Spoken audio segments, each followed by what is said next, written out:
guys, welcome back to my YouTube. So I am 12 days out, which feels quite surreal, to be honest with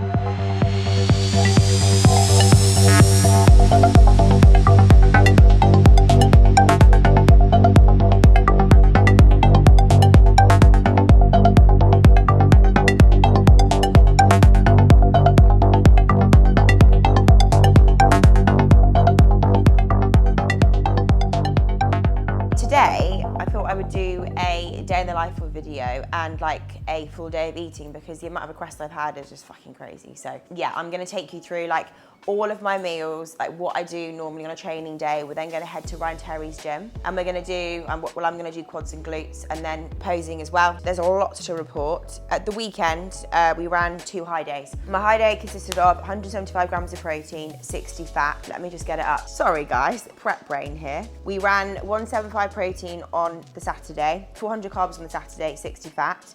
I then dropped weight, nearly 1 kilo. So we then bumped it up. So same protein, same fat, but 500 carbs. I was then like 0.3 up on the scales. Checked in yesterday with Cal, best I've ever looked. He then brought my baseline calories higher because they were quite low all of last week just because we were driving more fat loss. So my baseline calories then went to 175 protein, 300 carb, 60 fat, which I ran yesterday. Steps, 12K only, but I went over my steps yesterday. It's really hard not to. And then 30 minutes of cardio still, but just not too intense. Checked in again today because I'm doing daily check-ins with him and he's bumped up my baseline food for my training day. So I'm now running 350 carb on a training day, which is really good. And I'm my lowest weight this morning. So conditioning's really, really coming through. My physique's coming back to life. Like last week, it was just dying, but you know, I need to do that to drive more fat loss. I hope you enjoyed today's video, just watching me and Arlo do our thing. And yeah, I will catch you making my first meal.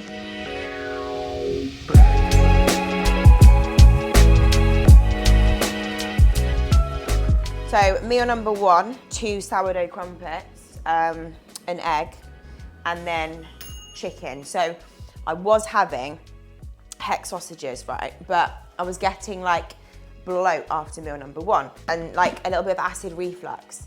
And I've been told that hex sausages have got, I mean, they taste delicious, but they have a lot of like starch in them, I think, and they're just not great on your tummy.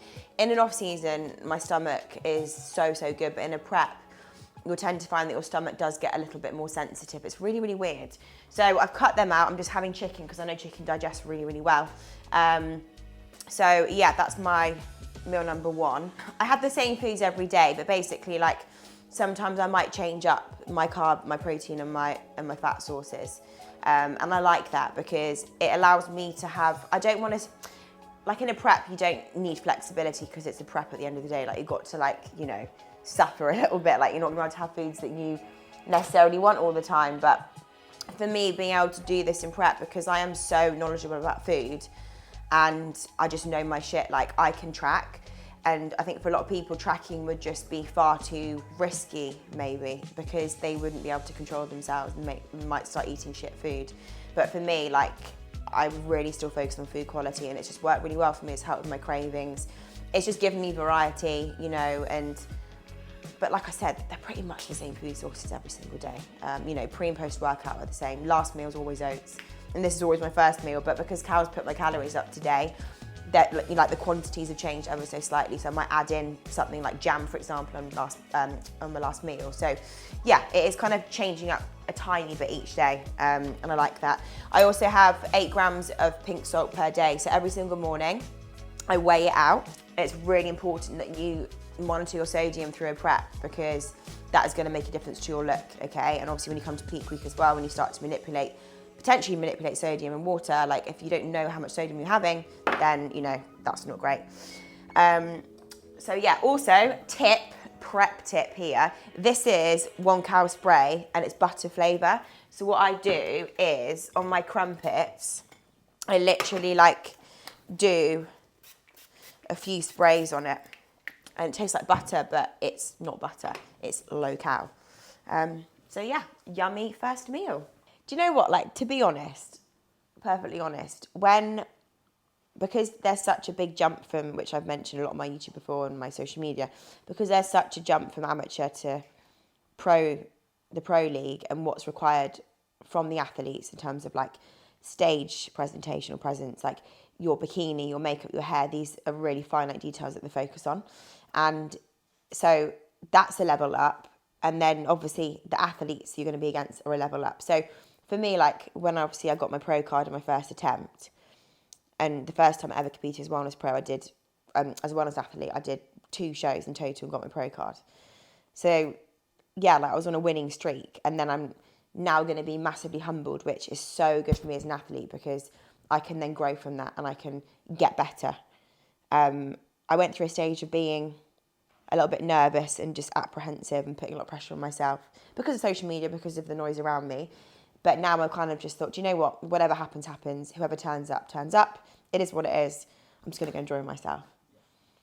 I think that's the main thing, is enjoy the day, get feedback from Tyler because he's the main guy, and just work on whatever he tells me to work on.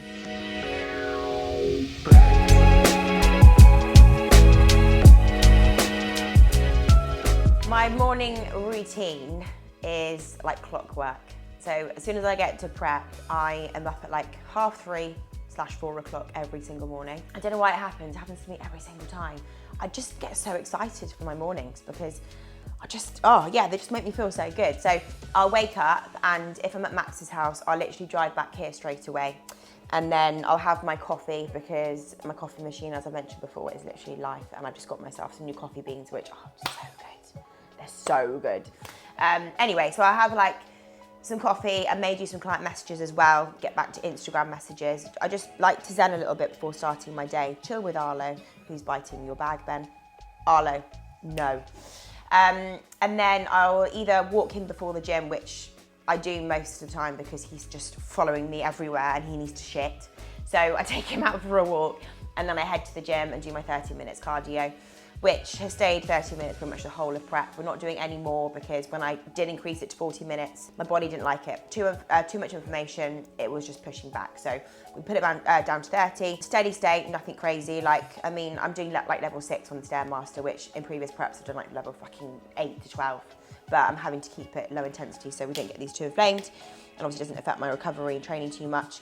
And then I'll literally do vacuuming as well. So I'll do 8 rounds. So I'll hold my vacuum for 10 seconds. I'll then rest a bit and do 8 of those. And then I'll come back home, another coffee. And then I will check in with Cal. So I'll go up to my roof terrace and I will do my check-in and practice some posing. But to be honest with you, for me, practicing my posing post-cardio isn't always the best because I just feel quite fucked.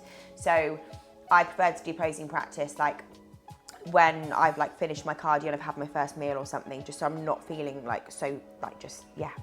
just so fucked. So, and then I'll have a shower and then literally meal number 1, crack on with work. And then I'll just literally run my day like that. If I've got training, I'll always train anything between 11 to 1 p.m. Come back, I'll more than likely have consult calls or more client messages, Instagram posts to do, all that kind of stuff.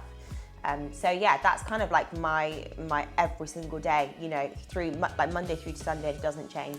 At weekends, I'm a bit more relaxed because I don't really, I take Sundays off work, so I might do something with Max or, just do something a little bit more normal. But yeah, that's literally me every single day. Presents for you, Arlo. He's got dog peanut butter. He knows what peanut butter is. Do you want your peanut butter? Oh, what do you say? Oh yeah, and you spin. Oh yeah, and you sit, down, and spin. Good boy. See, my dog is fucking unreal. Oh look, nut butter. Mmm. Do you want it in your chew toy? So he has a gross cow's hoof, which stinks. Max curses me whenever I take it over. He's like, oh my God, that thing stinks, Chloe. So this is pacifier. It just shuts him up for a bit because he's so needy. Wow, Arlo is smooth as well. God, I could eat this myself, to be fair. Fats, bro. It's bulking season, isn't it, babes? Is it bulking season? You fat little thing. Oh, no. Ooh. Watch him take that over there. Having Arlo in prep has been amazing for me. Like he's like my little friend. Like I don't know, he's just so magical and I love him so much. Even when I'm like feeling super fucked sometimes, which hasn't been a lot, but like I'm having to take him out for walks, which makes me go outside and get my steps. And like, he's just been such good company, you know, and I'm not wanting to be around anyone.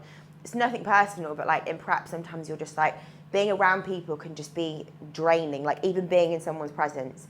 And I love having like just evenings with Arlo and just like chilling. And he just really, I don't know, he's just been a really lovely addition because I've never had, well, I had dogs in my family in prep, but like my last prep, I was living on my own, had no dog. So it's just been really, really nice, although he's quite intense. So when I'm like having my post-workout meal, he's like there, he's like here. And I'm like, oh my God, I'm just not needing that right now. Yeah, he's become very, very needy. Yeah. Post-workout for me is chicken, rice, honey, and some raisins. Yummy. So yeah, I have a rice cooker that I put in the microwave. Ordinarily, I would have done this like first thing in the morning, but because we're filming today, I wanted to kind of just show you guys like how I cook it. More that you care. I'm just gonna put the chicken on, and then I'm gonna make my pre-workout, which is cream of rice, whey, dark chocolate, almond butter, and blueberries. Fucking peng. So good.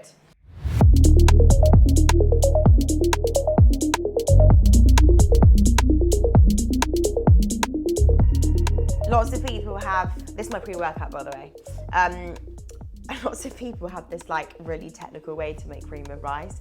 I just eyeball it and I always get it right. So I don't like my cream of rice to be really sort of sloppy. I like it to be almost quite hard, weird. So I'm just gonna show you how I eyeball my pre-workout. Right, I'm gonna have 70 grams of cream of rice. This cream of rice as well is so good, cookie dough flavor. Oh, yeah, of course. 5 grams over. Yeah, oh, 69. This is the daily struggle I have. And then I'll put my salt on. Literally put some salt on there. So this is where most people go, okay, get a cup of water. I literally just go, water in. About there. And then I'll get myself a fork, ignore the messy drawer. Ignore those edibles that I haven't had. And then I'll just stir it up like this. And often I also spill it, so yeah, shot. I'm so clumsy, especially on prep, God. I'm so clumsy on prep. But literally make sure all the lumps are out. In the microwave, instead of putting it full blast, I change the like power setting, 2 minutes, and I'll just keep checking it. And then in the meantime, what I'll do is I'll then get my whey paste sorted out, 35 grams of this. And then literally again, a bit of water. Yeah, so that's nice. That's gonna sit really well in that cream of rice. Ooh, yeah. I'm coming back to life, look. I'm gonna have, so I got myself yesterday from Lidl, because I'm normally an Aldi girl or a Morrison's girl, 70% salted caramel dark chocolate. So I'm having a square of that, 12 grams. This stuff, fucking crack, oh my God. Yeah, so good. So, so good. And then I have some blueberries. I've gone off frozen blueberries. I like fresh blueberries now. They are so much nicer. They sit so much better in oats and cream of rice. So ditch the frozen, not ask for them. It's really important not to just leave it because that's when it can go so gross. So you need to keep like watching it, stirring it like every 20 to 30 seconds, checking the consistency because it can easily and really quickly just turn into this like jelly, horrible stuff.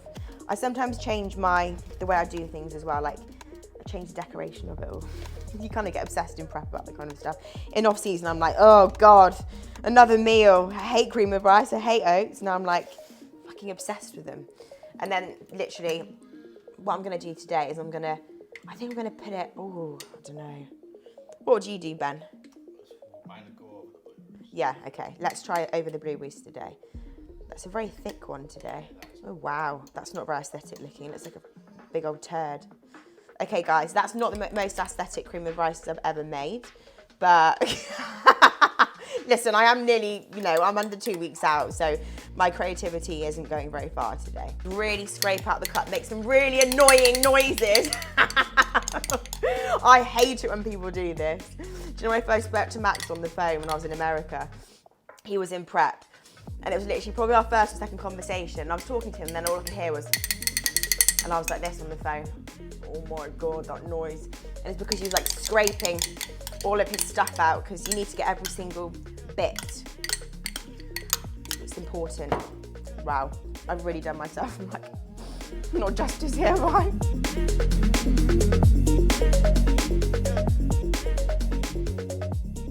How have you managed to maintain business and social media and business growth and relationship? How have you managed to keep that going through this?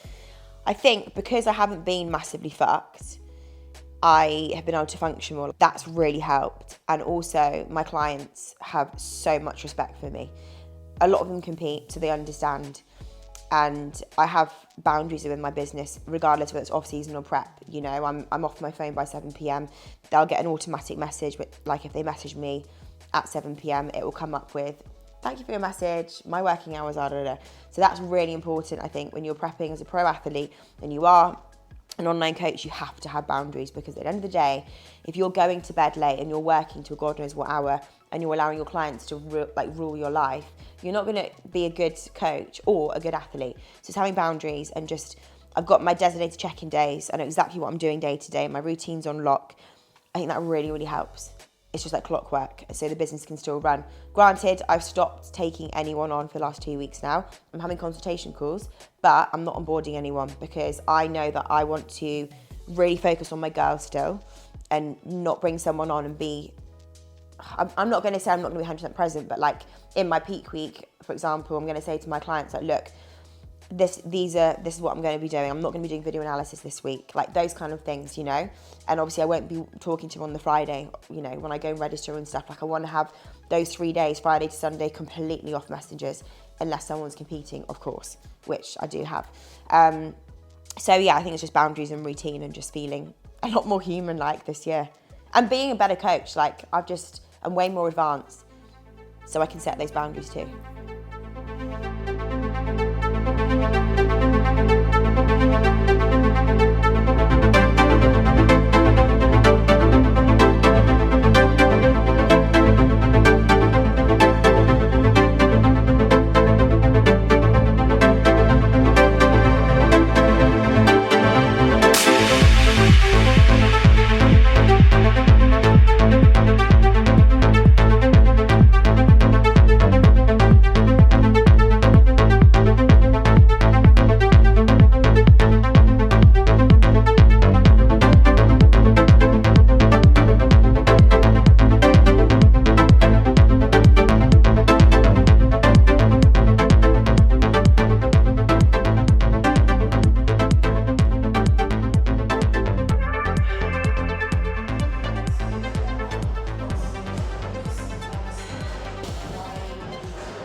The pausing in the hole is on it. I've gone on about this so many times, but it's ridiculous. Like the connection I had to that whole movement with my glutes and my quads was really good. And I was thinking about like locking myself back into the pad, bracing my core, and really planting my whole foot onto the platform, and like thinking about, instead of pushing my feet up, dragging them down. That felt so good. I feel so weak though, wow. 10 kilos, am I okay? That was still intense, like I'm not going to failure, but the intensity is still there, you know, so my legs, whew. Can't even do leg extensions. How have you been dealing with like self-doubt? Obviously you're moving from a amateur, getting pro card onto a pro stage. What does self-doubt mean? How does that come into how you feel at the moment? Do you have a lot of self-doubt? Is it something you deal with? Yeah, there is a element to that, of course, because when you see, like I watched the Texas Pro at the weekend, when you see how good those athletes are, you start thinking, oh my God, am I good enough? But you have to block that noise out and stop looking on Instagram too much. And to be honest, like when I'm looking at these girls, I'm inspired by them. You know, I'm in this for the long run now. Like I'm competing again next year. And when I'm watching YouTubers, when I'm watching top pros, I listen to what their journey's been like. You know, their first season as a pro wasn't great because they weren't big enough or they had improvements to make. So I'm learning from like the top people, but self-doubt does creep in, but it creeps in all the time, in all aspects of life, with everyone, I think. It's very, very normal, especially when you're competitive. So this is one of my favourite exercises. I'm doing more of a glute-focused split squat. So what I'm thinking of doing, put it on my story the other day actually.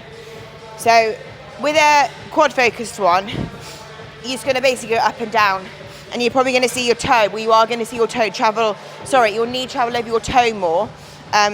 More knee flexion, more quad recruitment. With this, I'm going to think about hinging at my hip to start with before I've even gone down, and then I'm going to go down. And already my glutes switched on there. They're on, they're on, they're on, they're on. And literally just plant my foot, push through my whole foot, not just my heel.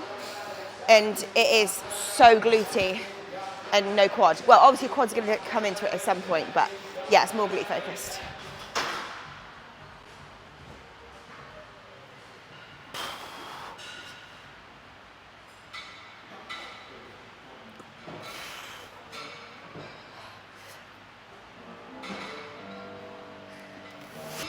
Yeah, look at this. Yeah, when that's all way fuller, inflammation gone, not much really to come off. Proud of me.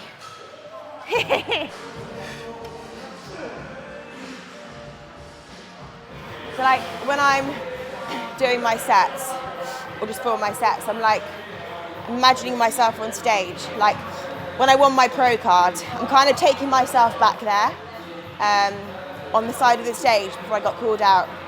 So I take myself back to that moment and I just think, right, you want to be better than that person, you want to achieve more. And I just think about where I want to be, how I want to look on stage, and I just envisage it, and then I'm just like locked into the set. I think you don't need to do that every single set, but I think in these moments where you're feeling a bit like I am today, or maybe you're feeling a bit emotional, you know, it really, really helps. Like just reflecting before your set, it can like really drive you through.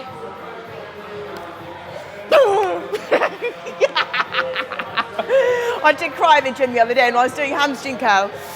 And Jack was like spotting me, and I was like, Jack, I'm gonna cry. And he was like, why? I was like, I'm just emotional. Yeah, I just got hit in the feels by like my whole journey. Anyway, go.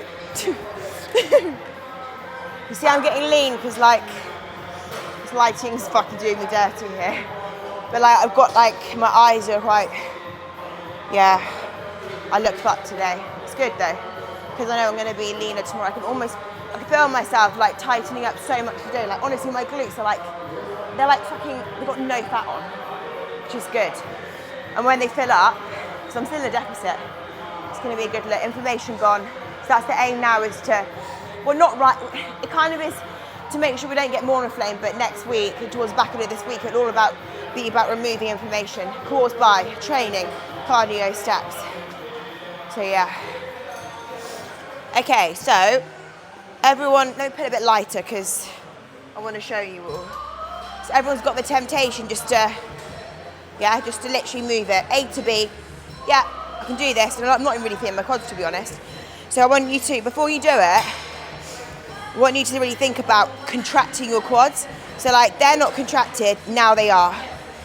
And then they are on as I start the movement. Pause at the top. Control the eccentric, pull yourself into the seat so your bum's not lifting and you're not like that. And here, don't let this touch. A lot of people do that. No, keep the tension. So at the bottom, I'm pausing, but there's still tension there, okay? And it will just literally obliterate your quads. Pause, contract, drive. That, I could literally probably do a working set with just those 2 plates. Granted, it'd be high reps, but like, it would still fuck me up. Yeah, that's how you get like big legs.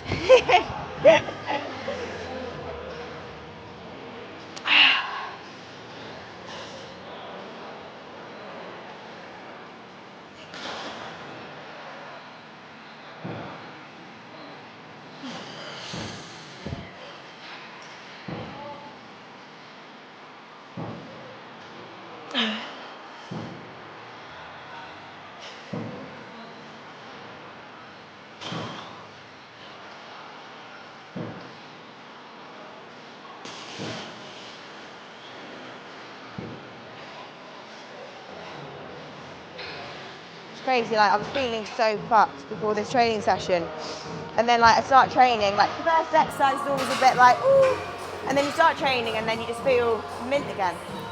It's like a roller coaster prep.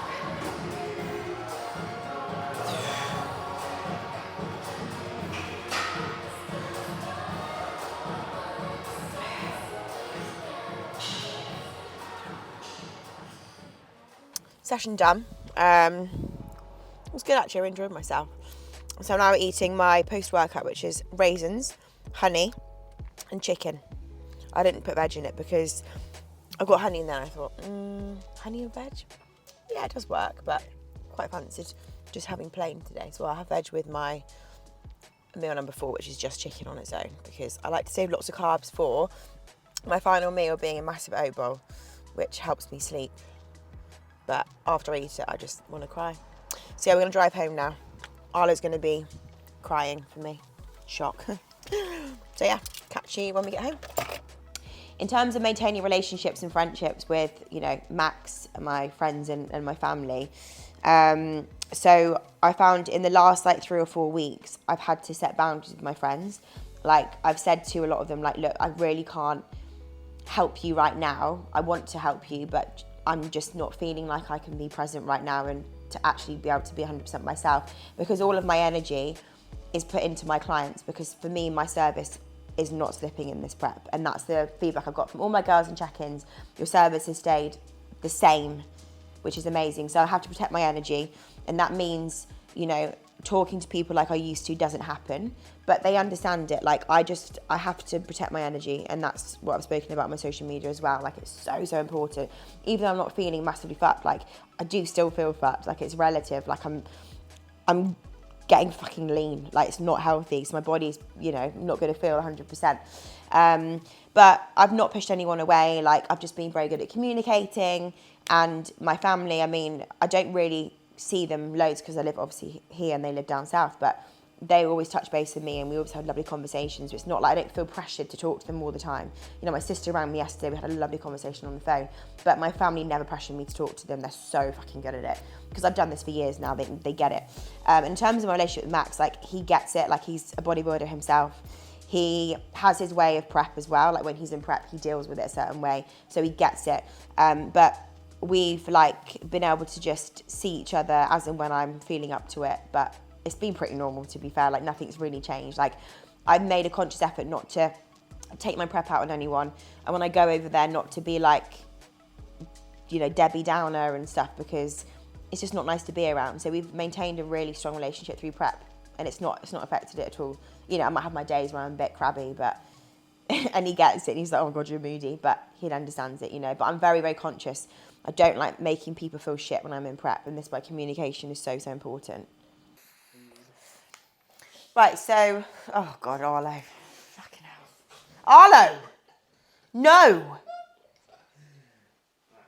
You can't be this, just sit down, I'm feeling quite preppy right now. It's funny, like sometimes you have more food and then you can feel worse for it because your body's just burning through it. Anyway, so I messaged Karen, I was like, because at the beginning of the session, like I looked a little bit fuller. Well, no, yesterday I looked a lot fuller, and this morning actually first thing, because obviously I've probably still got the food from the weekend, and I just feel like I've flattened out a lot. So I just told him that because it's important that I'm telling him all this stuff. And he said to me to get him a video when I come back home, which I've just done now on my roof terrace. The lighting wasn't great, so I'm going to see what he says, because he might add in some more carbs, just because I've got a massive leg day tomorrow as well with Jack. And we don't want me to flatten out too much. Like there's evidently my body at the moment is dropping on higher food. You know, I've reached my lowest weight this morning on prep with the weekend and then a higher baseline. So I'm just going to see what he says. I don't care if it's not higher, because I'm not food driven. Like I'm not telling him I'm flat because I want food. Like, no, I want to be in condition. So, but it's important because I'm a coach as well and I'm a seasoned athlete. I understand all this. So me knowing my shit like really, really helps. So yeah, to see what he says. I'm going to have my meal number 4 in about an hour's time, which will just be chicken and veg, because I like to do that for my last meal. Sorry, second to last meal. So my last meal can be more carby, which is going to be oats, whey, and loads of nice things on top, like peanut butter and dark chocolate and blueberries. I mean, it's not extravagant, but you know, prep life. I'm just gonna take Arlo for a little walk as well. I think he needs another walk today. Thank you for all of you who've watched this whole video. I've noticed on my YouTube, like, some of you are watching my stuff but not subscribing, so let me know why you aren't subscribing. And if you haven't subscribed, please subscribe. But yeah, as always, like, share, subscribe, comment, and I will see you, oh my God, Peak Week, the Monday of Peak Week. Wow. So I'll take you through like the plan of action, and you can see my physique. I will look a lot different next week, so I'm excited for that. It's like 6 days away. Oh my God. Also, just before I go, I'm getting my bikini delivered this week. Exciting. So I'm not going to show you guys until show day though. Okay. But yeah, thank you so much for watching. Thanks so much for all supporting. It means the world. Like, you guys are just amazing, honestly. And all your comments as well mean the world to me. So yeah, thank you. Much love, and I'll see you soon.